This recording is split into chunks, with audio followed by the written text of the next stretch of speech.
Que peut bien-il se passer si nous laissons faire les passionnés?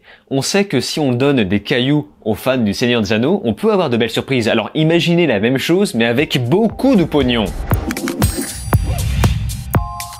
Salut à tous, c'est Vince sur Plot Time et on se retrouve aujourd'hui une nouvelle fois pour vous parler du Seigneur des Anneaux. Pour changer, écoutez, je vois que des gens kiffent quand je parle du Seigneur des Anneaux, donc il n'y a pas de raison de vous en priver. Sauf qu'aujourd'hui, nous allons plutôt parler de ce qu'il y a autour des films. Donc le sujet principal sera de parler des passionnés. Alors je rappelle pour ceux qui n'ont pas vu ma vidéo sur les deux premières trilogies, que je recommande toujours, le Seigneur des Anneaux adapté en film est sorti de la tête d'un passionné. De plus, c'est un projet façonné, construit, établi par des connaisseurs. Et on voit bien que le budget n'a pas été une barrière pour nous pondre quelque chose de plus spectaculaire que la série. Série pourtant plus récente, plus courte que les 3 films réunis, et surtout beaucoup plus cher. Et comme le dit si bien Théoden, comment en est-on arrivé là? Eh bien, c'est pour la simple et bonne raison que Amazon a fait les choses à l'envers. Et c'est-à-dire qu'il a fait du marketing en premier temps, donc en rachetant les droits, en faisant sa petite polémique à côté, puis un développement en second en leur jetant du pognon à la gueule pour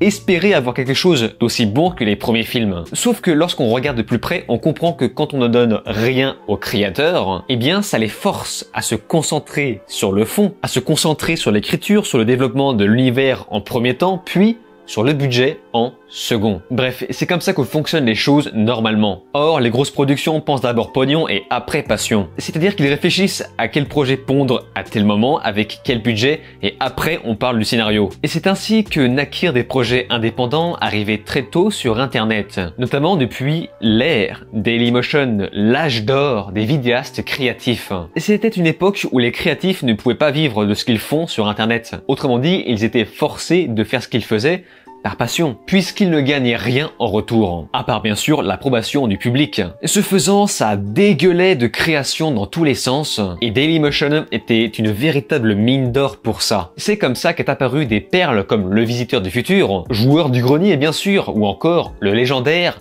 moi. Ouais, c'est pas une blague, j'étais déjà là à cette époque, bien avant Durandal. Et franchement, j'avais un de ces potentiels, je ne sais pas pourquoi, ça n'a pas marché.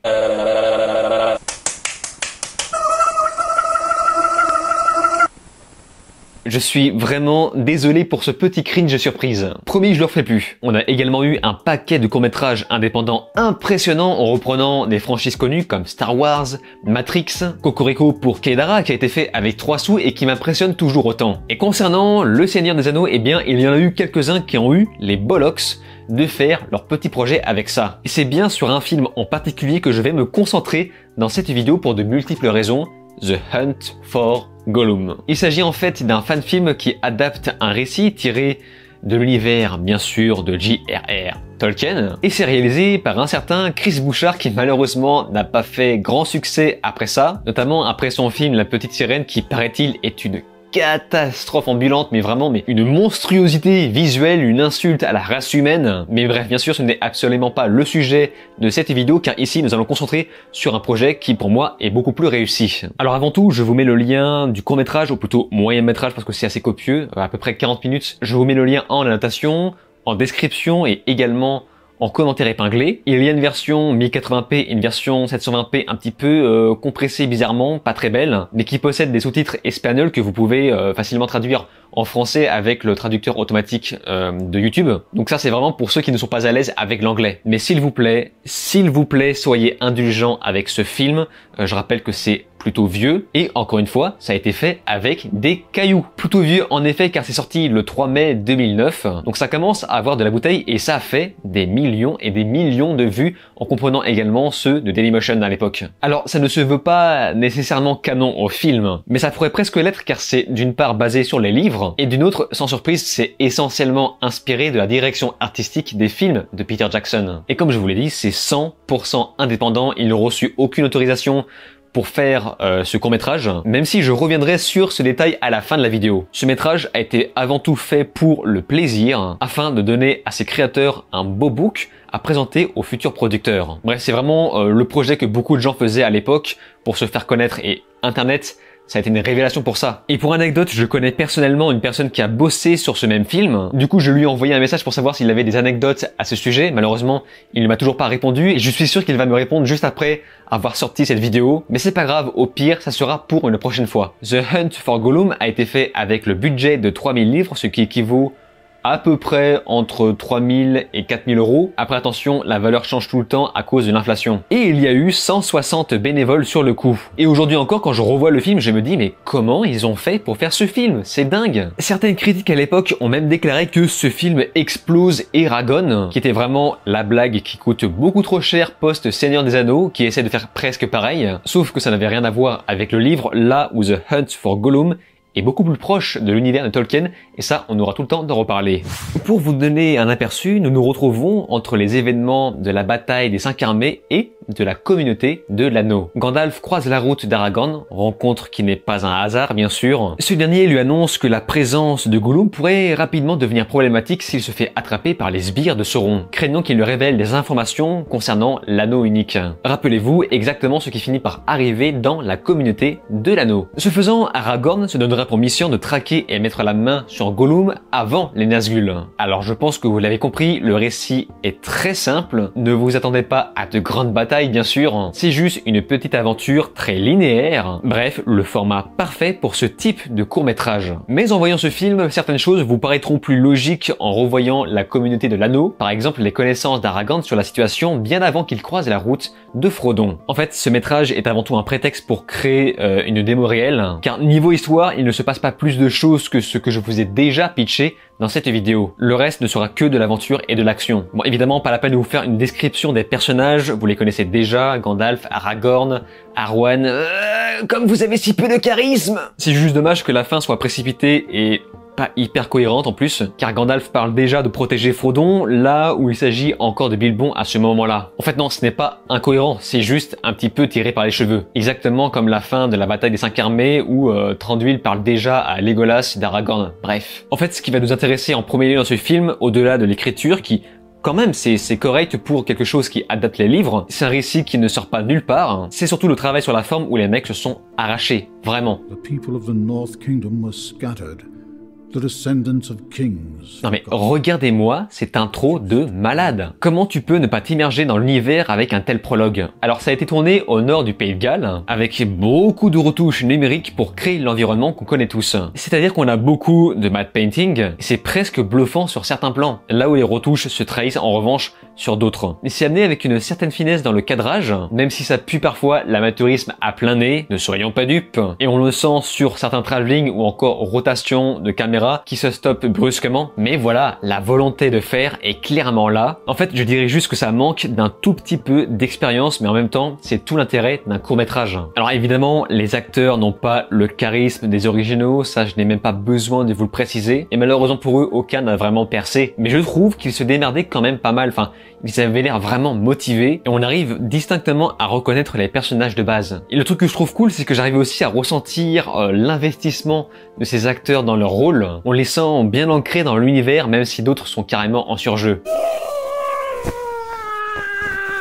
En fait, le plus gros problème du film aurait été de gérer les effets spéciaux, parce que par exemple, les retouches d'images comme les matte painting, ça c'est vraiment ok, ça pourrait même presque passer sur certains films en améliorant quelques trucs, mais alors par contre, les images de synthèse, ça c'est une autre paire de manches. Et c'est pourquoi je vais à nouveau devoir poser le contexte. C'était une époque où Internet ne dégueulait pas de tutos dans tous les sens, les logiciels de 3D n'étaient pas autant démocratisés qu'aujourd'hui, de plus les moteurs de rendu que les amateurs pouvaient obtenir n'avaient pas autant de gueule que ceux qu'on peut avoir maintenant pour une personne, genre je pense par exemple au moteur V-Ray qui fait des petites merveilles, donc il fallait trouver une solution pour Gollum dans ce film, parce que le titre du film c'est ça, genre The Hunt for Gollum. Et pour ceux, il sera enfermé dans un sac quasiment tout le film, ou encore visible un petit peu de loin, voilà, c'est navrant, mais il faut ce qu'il faut. Le seul moment où il est vraiment visible, c'est à la toute fin, et alors là, accrochez-vous, ça fait peur. And we will, precious.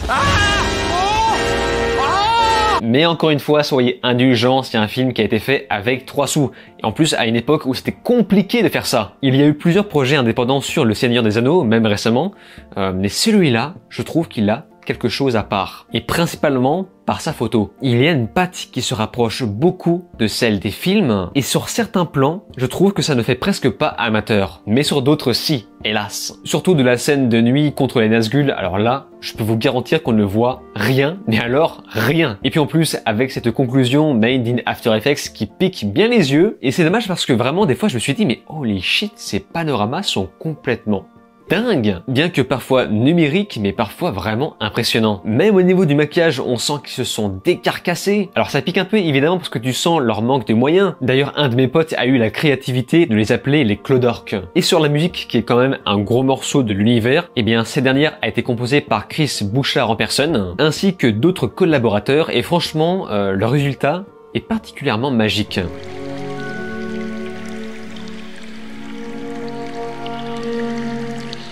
C'est très proche du style de Howard Shore, même si ça aussi ça va faire quand même très amateur à nos oreilles. Tu sens qu'ils n'ont pas eu les moyens pour avoir la synthé qu'il fallait. Et les problèmes s'entendent également sur le mixage audio. Ce qui est handicapant, c'est qu'on sent que les musiques n'ont pas été composées par-dessus les images, un petit peu comme le font tous les compositeurs professionnels, ce qui fait qu'on se retrouve avec des transitions sonores très brutales. Comme je vous le disais, les créateurs n'ont pas eu les droits officiels pour créer ce film, mais le réalisateur a eu l'intelligence de contacter Tolkien Enterprise afin d'éviter tout type de problèmes légaux. Et au final, leur réponse était plus qu'honnête. Tant que le film reste gratuit, il restera légal. Et je trouve cette réaction plutôt cool, contrairement à Nintendo par exemple, qui passe son temps à censurer les jeux indépendants qui reprennent ses titres. C'est malheureux parce que niveau productivité, Nintendo ne fait pas grand chose, ou parfois des choses moins bien que des créateurs indépendants. Donc c'est pour ça, je vous le dis, mais si vous avez des couilles, eh bien, n'hésitez pas à monter votre équipe indépendante et à faire votre propre film, Le Seigneur des Anneaux, ou encore faites votre film The Witcher par exemple. Ah, je vous cache pas que ça me tente pas mal aussi, hein. Et comme je vous l'ai déjà dit, il y a eu des projets indépendants plus récents, mais je sais pas, je trouve que c'est pas aussi impactant que The Hunt for Gollum. Alors certes, l'image est plus belle, mais il n'y a pas ce côté rustique très proche des films originaux de Peter Jackson. Je sais qu'un autre film était sorti à peu près au même moment, du nom de Born of Hope, mais pour le coup, lui, je ne suis pas très fan, c'est un petit peu cringeouné sur les bords, sans compter le fait qu'il a coûté beaucoup plus cher. Mais peut-être que j'en reparlerai dans une autre vidéo, en tout cas si vous avez aimé celle-ci. Donc c'est pourquoi moi je vous le dis, mais à quoi aurait pu ressembler ce projet avec beaucoup de pognon? Même si, attention, The Hunt for Gollum a justement choisi un récit très simple et linéaire pour ce type de format, donc je ne suis pas sûr que ce soit intéressant à adapter dans un gros format. Mais en tout cas, je pense que vous avez compris le fond de mon propos. À quoi auraient pu ressembler les Anneaux de pouvoir si on avait laissé carte blanche aux créateurs, à des créateurs passionnés? Peut-être aurons-nous eu la meilleure série de la décennie. Et je renvoie la même chose pour la série The Witcher. Mais bref, en tout cas, ça m'a fait plaisir de vous parler de ce sujet. Si vous avez connu ce film à l'époque, n'hésitez pas à me le dire dans les commentaires, ou si vous connaissez d'autres projets indépendants du même titre, n'hésitez pas aussi à m'en parler dans les commentaires, car comme d'habitude, je lis quasiment tout le monde. Et sur ce, on se laisse ici, n'oubliez pas de vous abonner à ma chaîne YouTube, cliquez sur la cloche, souscrire si vous pouvez, et me rejoindre sur les réseaux sociaux. Je vous dis alors ciao, et à la prochaine.